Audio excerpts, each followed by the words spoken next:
Hey everyone, this is Tim from Arcana, and today I want to show you one of our new debugging tools in MEVO.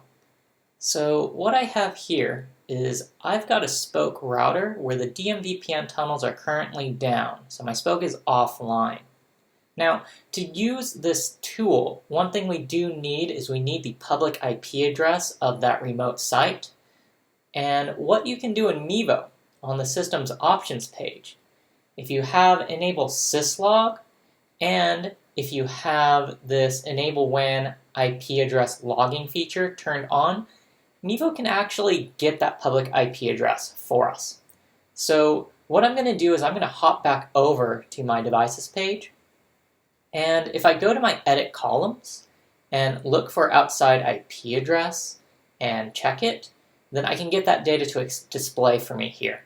So I'm going to copy this. And now let's actually use the tool. So on the configuration headends page, I'm going to select the hub router that I want to debug, which in this case is going to be my West hub. And what I'm going to do is I'm going to go to More Actions, Operations, and Headend Run Debug. I'm going to let this run for 5 minutes, and now we can start choosing which debugs we want to run. Now, you can do a custom debug and do pretty much anything that you want to do here, but I just want to know what's wrong with my tunnel, so I'm going to select the debug tunnel connection, and I'm just going to select the default ones that MEVO has provided. Then I'm going to put in my public IP address into the field below, click Next, and I will see you in about 5 minutes. Okay, so it's been a bit more than 5 minutes, so we should be done. So I'm going to click OK to exit out of there. And I can find my debugs on the logging page if I go down here to Logs Debugs. And here is my debug. So I'm going to go ahead and click this download button. And let's go ahead and extract this. And let's take a look at what we have here. So the maximum file size of any of your logs is going to be 262 kilobytes. So we've amassed a few of those logs here. So I'm going to go ahead and pop one of our logs open. It doesn't really matter which one since it's all just logging information anyway. And here we go, the output of all our debugs. Now, normally I think the MEVO video would kind of end here because this is kind of all that MEVO does for you. But let's go a step further and let's talk about one of the more common reasons that we kind of see that causes our tunnels not to form properly. Now, one of the easier ways, if you're not familiar with kind of diving through, reading all these different debugs and reading all these different output that's here, is if you know how to search, and I've already put it in here, for this line IKV2-error, generally that will give you some of the more useful information for figuring out why your tunnel is not coming up. When I do a search, I see the line here says maximum number of retransmissions reached. And actually, if I search for retransmission, so let's go ahead and do that here. There are a few matches, and I also know there are matches for retransmitting. You can see if we just lower this down to retransmit, now we're up to about 17 matches. So what I know from this is that our spoke router is having trouble reaching the hub router for some reason.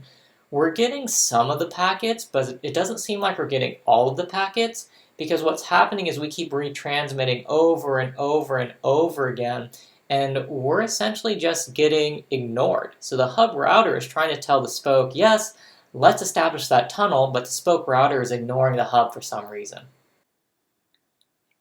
So I think now is probably as good of a time as ever to quickly review IKE. And remember that IKE comes in 2 different phases. Phase 1, we negotiate the ISAKMP policy, And in phase 2, we use to negotiate our IPSec security parameters. Now, because the debugs were not mentioning things like authentication failure or SA failure, your security association could not be formed because it was not saying things like a parameter mismatch. I'm fairly confident in guessing that the problem with our spoke router doesn't have anything to do with the crypto settings on the tunnel. So I think we're past phase 1.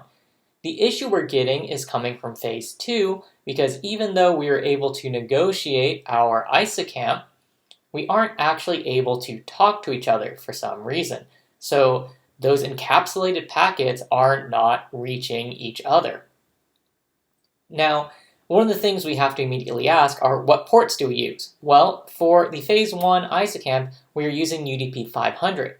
For phase 2, we can be using ESP50, which is an IP protocol that's used if your spoke has a public IP address on its WAN interface, or we're using UDP 4500. That is used when your spoke has a private IP address. This is because due to NAT, if that ESP50 traffic tries to get routed over the internet, it's just going to get dropped. So this is an automatic re-encapsulation of the packets, so they can essentially be read as UDP. So I've actually got my spoke router here, and sure enough, if I check my outside interface, I put an ACL on this guy before I started recording. And if we check what I have in there, we can see that I am indeed blocking that essential traffic. Now, normally your spoke router, you're not going to be handicapping your spoke router by self-sabotaging it in this way, but checking that these ports are open is a common issue we do see with remote sites and their ISP.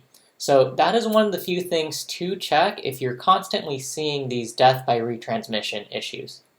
I hope this helps you guys out there, and if you have any questions, let us know.